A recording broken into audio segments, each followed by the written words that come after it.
Hi students of class 10th. I am BK Sharma sir. Today I am going to explain the question related to the stanza of the poem Fire and Ice. पिछली video में हम लोगों ने इस poem का अध्ययन किया था। अब देखते हैं कि इस पोयम के स्टेंजा से संबंधित जो भी क्वेश्चन एग्ज़ाम में पूछे जाते हैं उनका हम लोग अध्ययन करेंगे।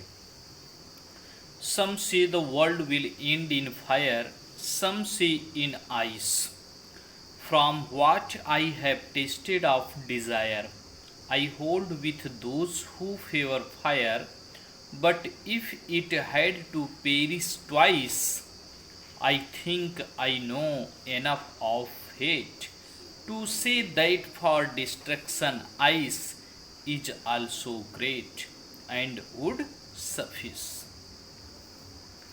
इस पोएम का जो सेंट्रल आइडिया है इस तरह से है।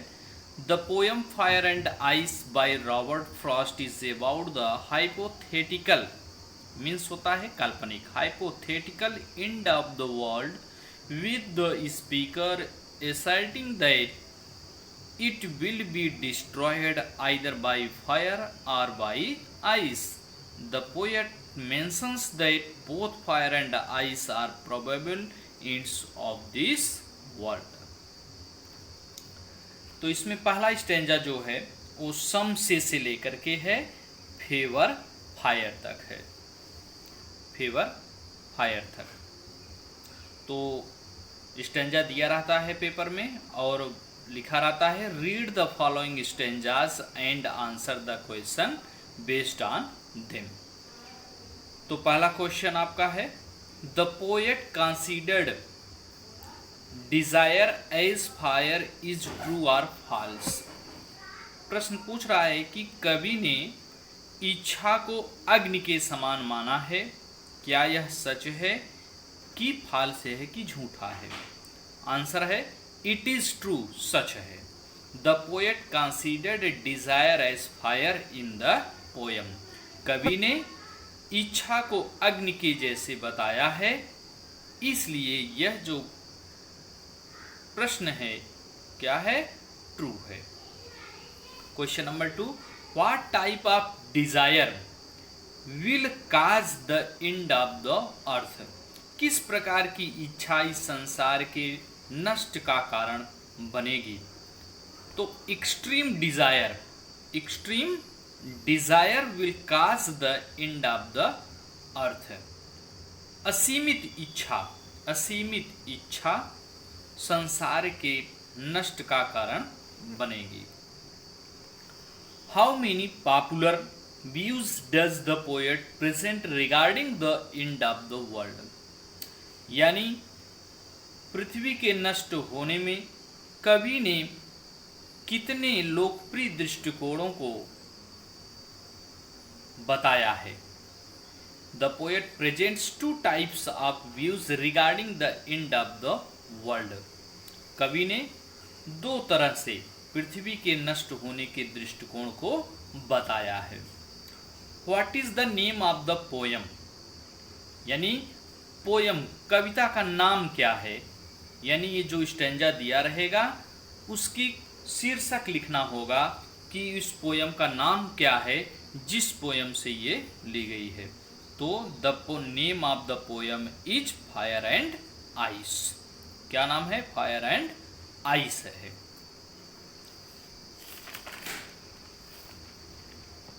इसके बाद सेकंड स्टेंजा आता है आपका बट इफ से स्टार्ट होगा एंड वुड सफिस तक। इसमें क्वेश्चन होगा Ogden Nash is the poet of the stanza. पूछ रहा है ऑगडेननेस जो स्टेंजा दिया हुआ है क्या उसके कवि हैं, ट्रू और फॉल्स। तो इसमें से आपको अगर हैं तो ट्रू, अगर नहीं है तो फॉल्स। तो यहाँ पर आंसर है it is false. Ogden Nash is not the poet of the poem. Ogden Nash इस कविता के कवि नहीं हैं। तो हैं कौन? रॉबर्ट ली फ्रॉस्ट हैं। What symbolizes ice? What symbolizes ice? Ice किसका प्रतिबिंबित करता है, किसको प्रतिबिंबित कर रहा है?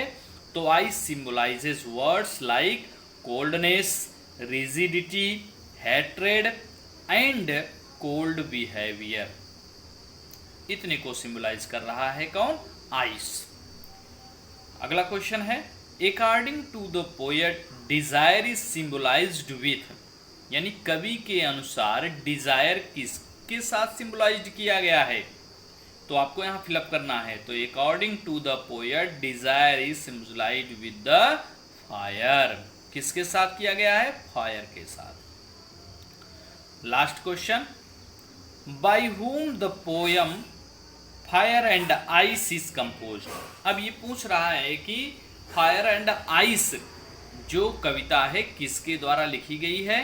तो यह किसके द्वारा लिखी गई है? The poem fire and ice is composed by Robert Frost. किसके द्वारा लिखी गई है?